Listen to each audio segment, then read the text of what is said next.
Okay, my name is Roscoe Parker, and today I want to give my take on street and strip horsepower. All my life, I've heard people, well, I want this much horsepower, I want that much horsepower.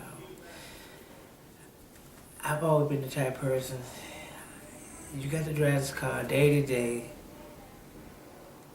You want to drive it to the mall, you want to drive it to the movies, but you still want that street power. You want that gutsy feeling when you nail the gas pedal to the floor.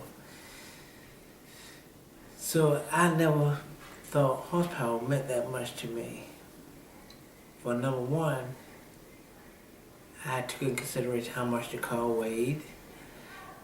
Your average street car go weigh from 3,000 to 3,500 pounds. And to move something like that, you need a lot of torque. So I focused on torque more than I did horsepower.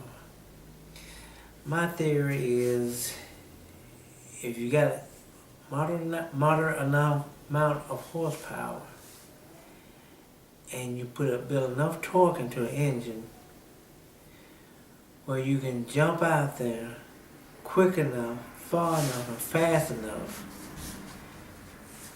whoever I'm racing, they got to play catch up.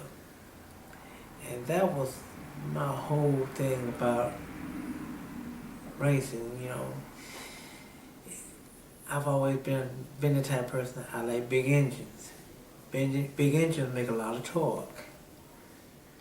You don't have to do much to big engines. You can do a basic rebuild and build just a moderate amount of horsepower in it. But the key is, if you build a modern engine like 300 or 400 horsepower, and you have a car that weighs like 35 to 3,000 pounds, if you can shed enough weight off of it to where you get it down to like 2,500 to 2,000 pounds, if you do the math, you'll be just about anybody or the average Joe walking down the street with that kind of setup. I built a lot of hot rods in my life, and that was just my approach. When people told me I couldn't do it, I proved to them that I could. I've always been the type of person that if I got a hot rod, I want to be able to get in that car and drive wherever I want to, and it be enjoyable to drive. And on Fridays and Saturday nights, or when I go to the drag strip, it's gonna run like a bat out of hell. And that's just my take.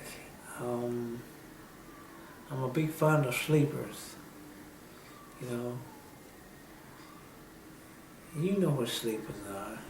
You got all this power built up into an engine, and it's like what they call a grocery getter, or what your mom used to drive back and forth to the grocery store.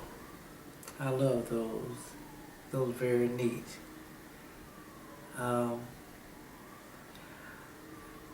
I once had an 84 Trans Am, and what I did was I took the stock 305 out of it, went to the junkyard, bought me a small block Chevy 400,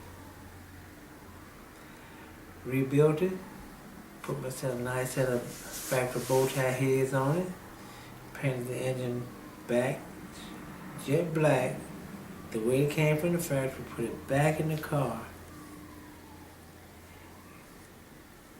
And when I popped the hood, if you looked at it, you think it's a 305. But the mods I did had plenty of horsepower.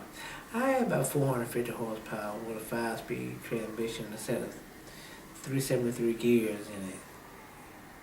It was a very stout car. But all those guys that was running 7 seconds, and you know, back then we were running an eighth of a mile. They were running 7 seconds at an eighth of a mile. You know, if I ran into them on the street, I could beat the brakes off of them. And it was just something real fun I had. I did playing, I did a lot of playing with that. It's just so many ways you can do this. You know, you just gotta let your imagination run wild. And I've always been a big fan of big motors and very light cars. I'm very fond of that. But that's all I want to say for now. And you guys have a good day. Thank you.